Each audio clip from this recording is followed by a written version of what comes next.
देरगाव district committee बर' माहारियारि फरायसा आफादनि बानजायनायाव लानाय जादों।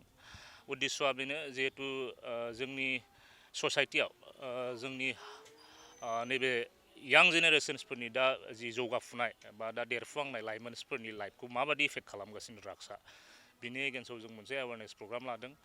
उद्देश्यआ बेनो ड्राग्सखौथ' कमप्लिटलि जों बन्द' खालामनो हागोनखौ नुहुराखै जिहेतु बे ड्राग्स होननाय जिनिसानो बहुद गोजौ थाखोनिफ्राय गाहायाव साप्लाइ जानाय मोनसे माबा मा होनगोन जिनिस। थेवबाबो जों बेखौ जोंनिफ्राय बेसेबां हायो बर' माहारियारि फरायसा आफादा नाजादों। जोंनि नाजानाया बेनो जोंथ' अब्बा पुलिसफोर बायदि होसोनानैथ' हमहैनो हाला। ओंखायनो बे अल्टारनेटिभखौ नागिरनानै जिहेतु जों फरायसा आफाद जों बिदिनो जायगा लायै जायगा मोनसे बिदि सांग्रांथि मेल लानानै ड्राग्सआ जोंनि लाइफआव माबायदि इम्पेक्ट गोलैयो, ड्राग्सआ सोरनिबा परियालखौ माबायदि धंस' खालामो, ड्राग्स जायोबोला नोंनि हारिया माबायदि गब'यो बेफोरनि सायाव जों एसे गुवारै दिनै नैबे जोंनि फंबाय बिनानावमोनखौ लानानै दिनै बे हाबाफारिखौ लानाय जादों। औ रेलि खालामनाय जागोन। रेलि खालामनाय जागोन मुथुथे 300 मिटारसोनि खाथियाव रेलि खालामनाय जागोन। रेलि खालामनायनि उद्देश्यआव बेनो जाहाथे मानसिफ्रा आवेर जाथों। रेलि खालामबासो लामा लामा नुगोनथ' नों अबेबा न' सिङाव लेक्सार होनानैथ' जेबो खामानि गैया। जाहाथे बेजों सोरबा लामाजों थांनाय मानसियाबो नुथों आरो मानि रेलि होनोबा ड्राग्सनि एवारनेस। जिहेतु ड्राग्सआ रावखौबो धोरोम जाथि बासिया दै, जायखौ मोनो बेखौनो जाख्ल'लांजोबगोन। दा बेखौ जों आवेर जानांगौ।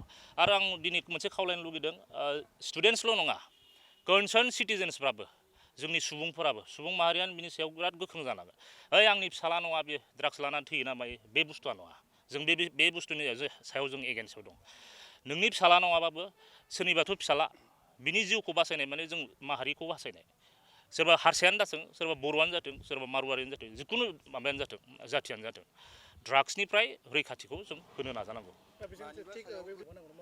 नै बेयाव आं बुंबायना दानि जेनेबा कनसार्न सिटिजेनफोर जाय सांग्रां गोनां सुबुंफोर बिसोरोनो गावनि फिसाला नङाबाबो हमनांगौ। हमनानै आयेननो गथायदो। आयेना मालाय बेखौ गावसिनि मा होनगोन नारकटिक जि आयेन एक्टफोर दं बिनि माबायाव दायरायाव थानानै मालाय खामानिखौ मावसिगोन। जों हमदावाबा आरो एसे बिदिनो लाइ हैबाय थायोबा जानाय नङा खिन्थु। पुलिसालाय बेसेबां हाख'नो, पुलिसाथ' अबेबा सोरनिबा गामि सिङाव औवासुं सिङाव सोबखुंबाय थानायखौथ' नुवाना, अबेबा सोरनिबा रुम भारा सिङाव ड्राग्स लाबाय थानायखौथ' नुवाना। बेखौ जों पाब्लिकआसो मावनांगोन। बर' माहारियारि फरायसा आफादनिफ्राय बेनो पाब्लिकआबो जाहाथे कनसार्न जायो आरो बेफोरबायदि जि एन्टि एलिमेन्ट्स एन्टि ससियेल एक्टिभिटिसफोर खामानिखौ जाहाथे थाबैनो फरायसा आफादनो जगाजग खालामो नङाबा पुलिस प्रसासननो जगाजग खालामो। इयुनावथ' बर' माहारियारि फरायसा आफादनि जि गुबै थांखि बेथ' आलादा रायजोखा। लोगोसे बेजों आलादा रायजोआथ' ओरैनो आलादा रायजो होनबाय थाबाथ' जाया। फार्स्टआव जों जोंनि हारिखौ बासायग्रोनांगोन नङा होमबा। हारिखौ गावस्रा जानायनिफ्राय माबायदि खौसेथि लांनानै जों आलदा रायजोखौ मोनहैयो बेफोरनि कनसेप्टआव बेफोरनि आइडिय'लजिखौ लानानैसो जों बर' माहारियारि फरायसा आफादा खामानि मावगासिनो। आं मोनसे फोरमायनो सानदों बेकेन दिनैनि नैबे एन्टि ड्रागनि जि एवारनेस बेवहाय आं बुंनो समायामोन बा आं बुंथावना सानाखै। खिन्थु दाख्लैबावै बिस्वजित दैमारि जाय दाख्लैबावैसो तामुलपुरनिफ्राय MLA जानानै मन्थ्रिबो जाबाय नङा होमबा आसाम केबिनेटआव, बिथाङा मोनसे बाथ्रा बुंदों बर' ख्रिस्टियानफोरा ST आव थानो ना माइन'रिटियाव थानो बे मोननैनि सुबिदानि गेजेरनिफ्राय अबेबा मोनसेखौ थि खालामना लाथों होननाय जादों। आं बिथांखौ मोनसे बुंनो लुगैदों बिथाङा पार्लियामेन्ट नामा ST खौ बानायनो, ST बोखारनो? ST बोखारनाय ST सोसननायाथ' पार्लियामेन्टआवल' थायो। स्टेटनि गभर्नरा प्रेसिडेन्टनो नटिफाइ खालामो। बिनि कनसालटेन्सियावसो पार्लियामेन्टआव थांनानै बेखौ बे हारिखौ सिडिउल ट्राइबआव सोनांगौ ना बे हारिखौ सिडिउल ट्राइबनिफ्राय रिमुभ खालामनांगौ बे पार्लियामेन्टनि डिसिसन। बिथाङा सोर जाखो? ना बिथाङा बर'खौ गोदोनिफ्रायनो गुबुन हारिफ्रा पलिटिकेलि डिभाइड खालामखाबाय। आन्दलन समावबो नों BLTजों NDPजों खम सैमा बायदि बुथारलायबाय। थिग बिदिनो नोंहा नैबे BLT आरो पलिटिक्सनि लैथोआवबो BPFजों UPPLजों जिबायदि दाङाबाजि आरो थिग बिदिनो बेयावथ' हायासै नालाय बर'खौ जेनबाय आरो बिदिनो धर्मनि खेथ्रआव बेफोरबायदि बोखावनानै जोंखौ एकदम फोरसा फोरसि खालामनानै बर'खौ गाख्रुबबावनो नागिरदों नामा? ना बिथाङा सेन्ट्रेल गभर्नमेन्टनि एजेन्ट जानानै बर' हारिखौ सोखावनो नागिरदों नामा? आंनि सोंथिया बेसो।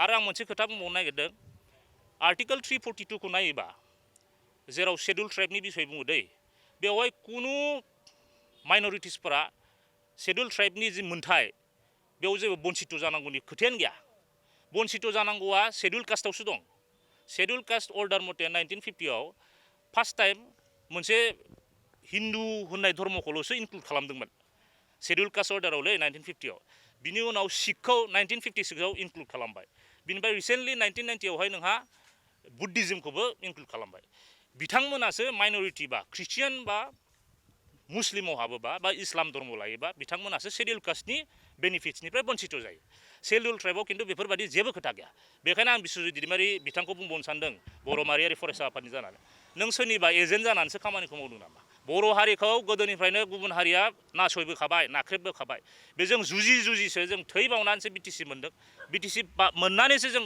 जि उन्नति जानांगौ बेखौ जादों आरो बेयावबो बिथांमोना बेफोरबायदि गाज्रि खर'आव सोनानै हारिजों हारिनि गेजेरावनो धर्म लानानै माबाफोर दाङाबाजि सोरजिहोनो नागिरदों नामा बेखौसो आं नोंथांमोननि मेडियानि गेजेरजों बेखौ सोंलु खालामदों